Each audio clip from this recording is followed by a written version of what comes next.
They say when you lose your job, it feels like the rug's been pulled out from under you. That's not quite how it happened for me. For me, it was more like watching a house I'd built, brick by brick, being sold off at a yard sale while I stood on the lawn holding the deed.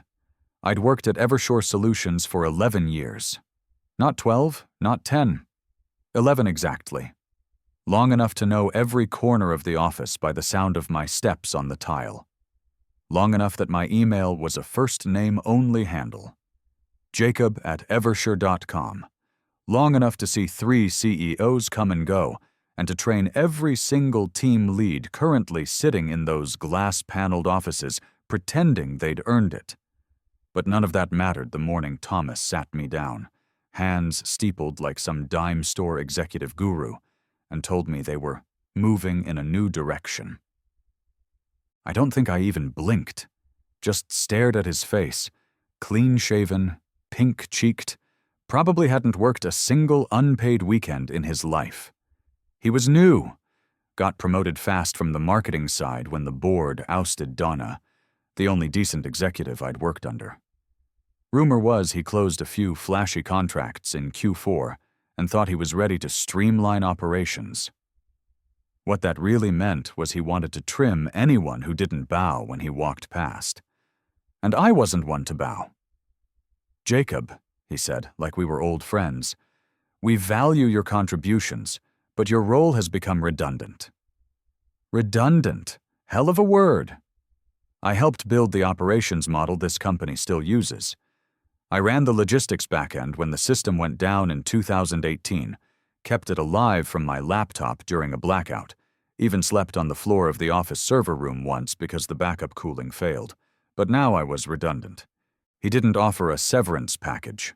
Said HR would discuss transition options, which is corporate speak for, "You're not getting a dime, and we hope you don't sue." I stood up slow, like gravity had changed. You'd think I'd feel anger or betrayal or even fear, but I felt hollow. Not because I lost the job, but because the man sitting across from me had no idea what he'd just done. He thought he'd cut loose some dead weight, but what he'd done was toss a lit match into the foundation of his own damn house. See, Thomas didn't know what I'd kept off the books. He didn't know the truth about Evershore's origin, or mine. He knew my resume, not my story. And the thing about stories is, if you write enough of them in someone else's voice, they start thinking it's theirs. So I walked out, past the open-plan desks and blinking monitors, past the framed core values poster that still quoted a mission statement I wrote back in 2015. And I didn't look back. Not because I was defeated, but because, finally, I had time to remind everyone who the hell I really was. The thing about Evershore, hell, about most modern startups turned corporations, is that people forget how they begin. They see logos, quarterly growth graphs, sleek mission statements, and assume it all sprang fully formed from some Harvard MBA's brain. But Evershore was born in my garage, literally. I started it with my college roommate, Calvin, in 2009, during the post-recession scramble when tech met logistics, and everyone thought they could Uberize supply chains. We were nobodies with a beat-up Dell, a pile of Red Bulls, and a whiteboard covered in acronyms. I coded the backend myself, all night sometimes. While Cal networked with mid-tier distributors, we could get on board for pilot runs. We didn't take salaries for the first 18 months, lived off ramen, freelance gigs, and whatever tax refund scraps we could claw back. Evershore was our Hail Mary. In 2012, we made it official. Filed the paperwork, got the LLC, and drafted the first version of our brand. Calvin wanted to register everything under the company's name. I pushed for a little-known clause that let me retain ownership of the brand assets separately. Logo, name, tagline, even the original product architecture. I'd read enough founder horror stories to know how quickly equity and vision get diluted. Cal didn't care at the time. He was chasing investors. "You're the tech guy," he said. Just make it run." So I did, and I made sure it was mine. We eventually brought in outside capital, and yes, we incorporated, hired staff, moved out of the garage into a modest office suite. Over time, Calvin got wooed by a different venture, and I stayed. I didn't want to run the place, I just wanted to build it.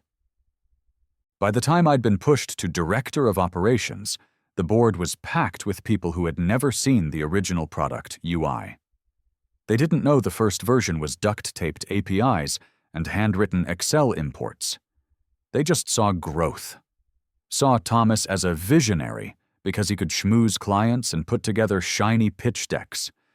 And I let them think that. I kept my head down. Let them forget that behind every system they bragged about in earnings calls was a framework with my name buried in the source comments.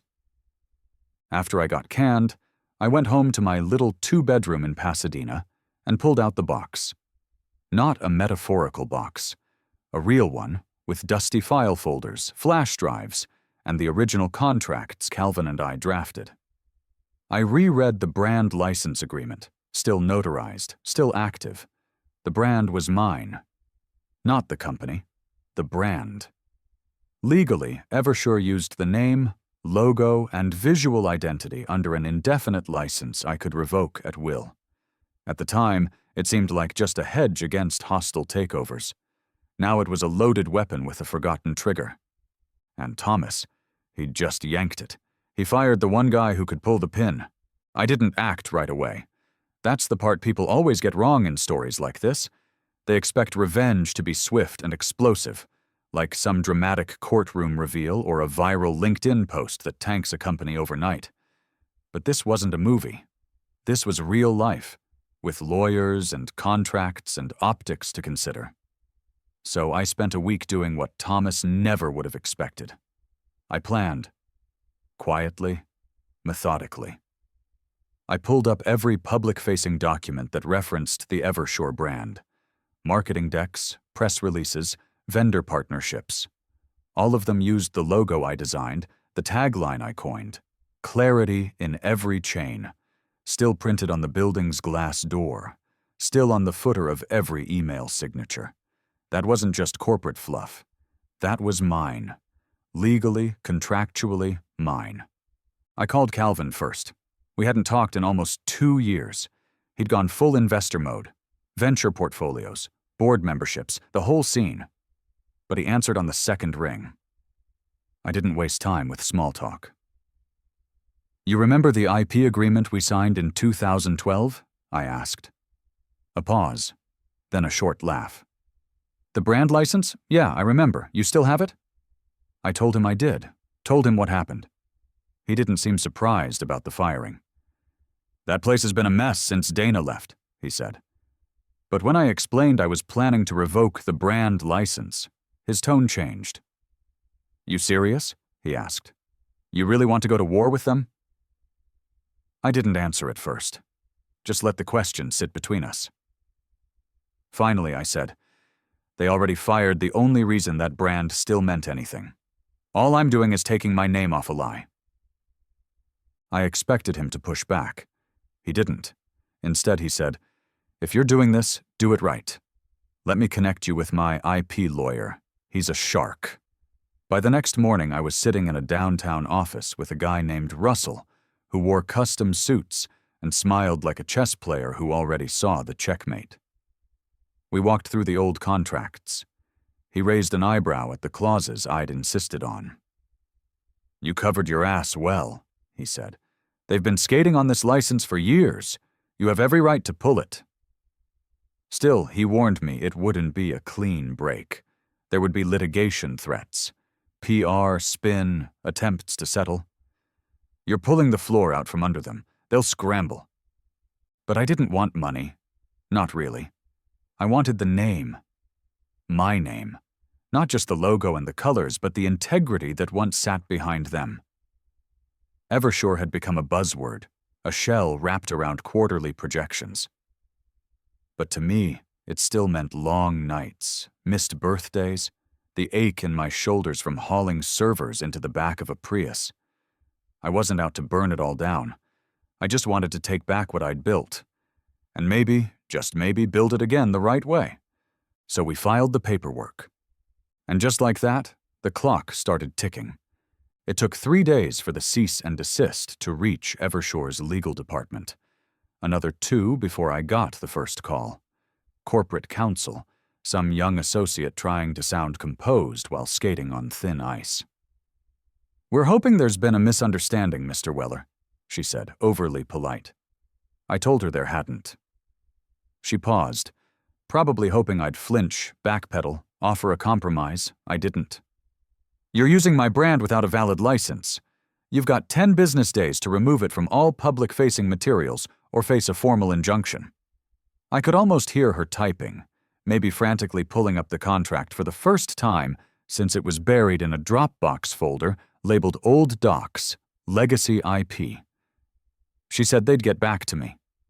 I said I'd wait. They didn't understand it yet. They thought it was a bluff, a tantrum from a disgruntled ex-employee. Maybe they even thought they could offer me a check to make it go away. But this wasn't about money, not to me. It was about watching a house I built become a stranger's mansion, then having that stranger tell me I never belonged in the foyer. When the email from Thomas finally landed, 4 days before the deadline, it was curt.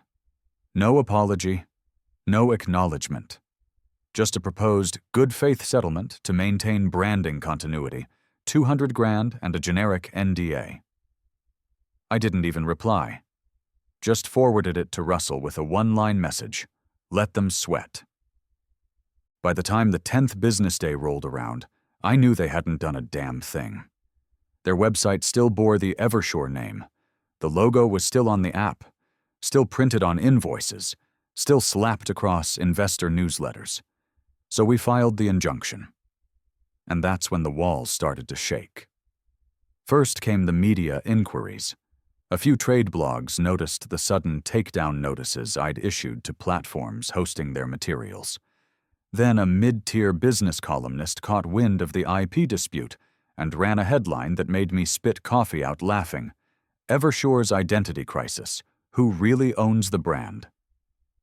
Inside the company, I imagined panic. Rebranding isn't like flipping a switch. It's a hurricane. Every business card, every internal system, every single contract that references the company name becomes a potential liability. I knew their timelines because I built them, knew where the old APIs would break if the domain changed, knew which third-party integrations depended on branded tokens tied to legacy systems. I could see it unfolding like clockwork. Vendors would start asking questions. Clients would hesitate to renew contracts. Partners would flag due diligence concerns. And through all that, Thomas would be sitting in his corner office, slowly realizing the fatal mistake he'd made. Confusing ownership with presence. I hadn't just been there since day one. I'd written day one. And while they scrambled, I got to work building something new. Not flashy, not loud, just honest. A new brand, a new name, but with the same bones. Streamlined logistics, real transparency, no bullshit. I called it True Grid. Pulled in a few former colleagues who'd quietly left under Thomas's reign. Even Calvin expressed interest in investing again. We weren't trying to go head-to-head yet, just planting a seed in familiar soil. But sometimes, all it takes is one healthy root to crack the foundation. The first time I saw the Evershore homepage go dark, it was 2:13 a.m. on a Tuesday. Just a blank white page and a 404 error where the sleek branding used to be. No statement, no placeholder, just absence. I stared at the screen for a long time, not smiling, not gloating, just breathing. 11 years of blood and grit had finally stopped being hijacked to sell someone else's version of success. Russell called the next morning. "They're filing a temporary restraining order to keep using the name," he said. But I could hear the satisfaction in his voice. "They're losing ground, fast. You broke their spine." I thanked him, not because I felt victorious, but because I knew the hard part was coming next. Breaking something is easy. Rebuilding takes intention. What came next was quiet chaos on their side. I watched from the sidelines as Eversure tried to slap together a rebrand with the subtlety of a panic attack. SurePath Solutions was the name they landed on, probably cooked up by a focus group between rounds of coffee and aspirin. The new logo looked like a budget insurance firm. Their press release spun it like a strategic shift. But anyone paying attention knew it was damage control. Clients weren't buying the act. I heard from a few, vendors and partners who reached out privately, some out of curiosity, others with offers. "We heard you're building again," one of them said. "We'd rather work with the guy who made the blueprint than the guy who Xeroxed it." I didn't gloat. There's a kind of dignity in letting the silence speak for itself. I didn't post cryptic updates on LinkedIn, didn't take interviews, didn't air out grievances. I just worked, every day. Woke up early, coded until my fingers hurt, called in favors from friends I hadn't spoken to in years. The funny thing about getting fired is that it strips away the illusion of security. But if you're paying attention, it also clears out the noise. I had no meetings, no quarterly projections to fluff, no performance reviews looming, just the work. And that's what I missed most anyway. The building, not the empire, not the title, just the work. By the time TrueGrid's beta launched, we were lean, focused, and deliberate. 12 clients signed on in the first month. Nothing massive, but every single one came from a place of trust. People remembered how I operated before the boardroom politics took over. We weren't trying to scale at breakneck speed. We were trying to matter. I made a vow to myself. No outside investors until we had something real. No flashy PR, just word of mouth, quality service, and software that didn't lie. Meanwhile, Thomas was floundering. I knew he'd never recover. Not really. Eversure, SurePath, had lost its soul. And no amount of capital injections or hollow speeches could replace that. You can't outsource authenticity. You either have it or you fire it. And he fired it. It's been 14 months since that morning Thomas fired me in his sterile glass office. 14 months since he told me my role was redundant. Sometimes I still think about his face when the legal notices started rolling in, when it must have finally dawned on him that he hadn't just fired an employee. He'd severed a root. I haven't spoken to him since, haven't needed to. Last I heard, the board quietly transitioned him out, the kind of euphemism execs use to hide failure behind a polite press release. Someone told me he tried to start a podcast about leadership. I didn't listen. I didn't need to. TrueGrid is small, but it's clean. Solid. Real. We've grown, carefully. We've turned down acquisition offers, ignored buzzword-laced investment decks, and instead focused on doing what Eversure was supposed to do before it got hijacked by people who thought logos meant loyalty. We don't do corporate retreats or hire culture consultants. We don't need to. Everyone here knows why they're here. Hell, some of them are the same people who used to call me boss back at Eversure, back before the suits came in and stripped away the sense of purpose. Now they call me Jacob. That's all I ever wanted. Some nights I drive past the old Eversure building, SurePath now, technically, though the new signage looks like a rushed sticker job. The parking lot is never quite full anymore. I hear from vendors that they're pivoting again, chasing AI supply chain nonsense and trying to claw back relevance. Let them. Their machine was built for noise. Mine was built for momentum. And momentum is quiet until it isn't. I won't lie and say, revenge didn't feel good. There was a moment when the final court ruling came down affirming my ownership of the brand that I stood alone in my kitchen and laughed until I cried. Not because they lost, but because I remembered I hadn't. I'd been told I was redundant, disposable, replaceable.